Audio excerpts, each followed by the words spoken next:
CNN, President Donald Trump's announcement Saturday that he is postponing an in-person summit of the G7 ends, for now, what had been a hurried effort to arrange a major gathering of world leaders while also assuaging those leaders' fears it was safe to assemble during the coronavirus pandemic.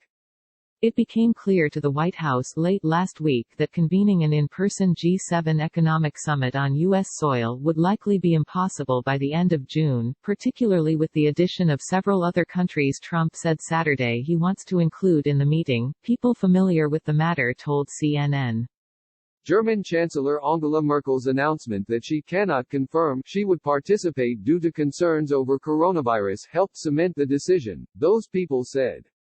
Speaking aboard Air Force One, Trump framed the decision to delay the meeting until September as a way to rethink the traditional gathering of several of the world's leading economies. I don't feel that as a G7 it properly represents what's going on in the world.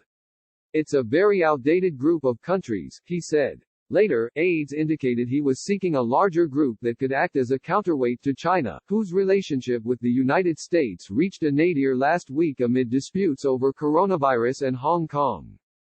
Still, concerns among leaders about traveling to the United States, which still has a ban in place on travel from Europe and has closed its border with Canada to non-essential travel, helped motivate the decision, people familiar with the matter said. In a phone call with Trump on Saturday, French President Emmanuel Macron argued that in order to convene in person, the entire group needed to be present, one Western official familiar with the matter said. Macron and Merkel have been tightly aligned at past G7 meetings in representing European interests.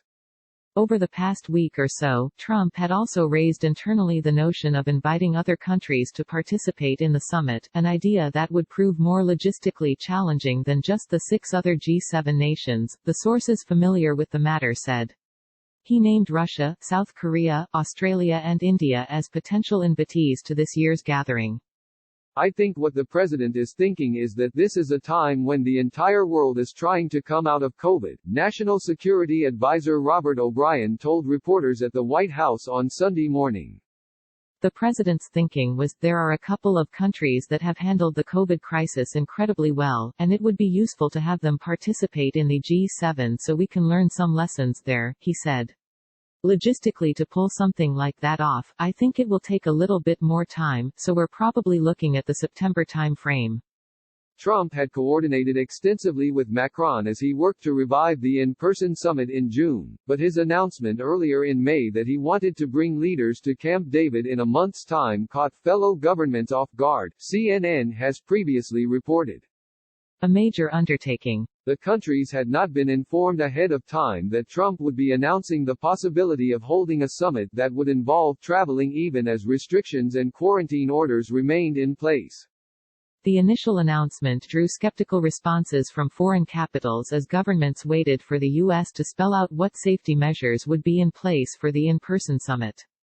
White House officials said Trump was serious about the proposal but acknowledged such a summit would be a major undertaking. Normally such a major meeting requires many months of planning that was going to be compressed into a month's time. Initially Camp David was floated as the venue before switching to the White House, which aides said would be easier for leaders to access and for officials to prepare for a summit. But questions about the size of the delegations, the logistics of travel, accommodations and security, which is typically extremely tight at G7 summits, were all still being weighed, according to the people familiar with the planning, along with pandemic precautions when the decision, announced Saturday, was made to delay until at least September. While Trump on Saturday also floated the possibility of holding the gathering after November's election, such a meeting could conflict with the G20 summit scheduled for mid-November in Riyadh. The G20 is a larger gathering of the world's major economies, which also includes China. With the additional countries Trump has suggested adding to his summit, it's not clear leaders would agree to 2 major gatherings in the same month. Also unclear is how other G7 leaders will respond to the idea of inviting Russia, which Trump suggested Saturday, back into the group.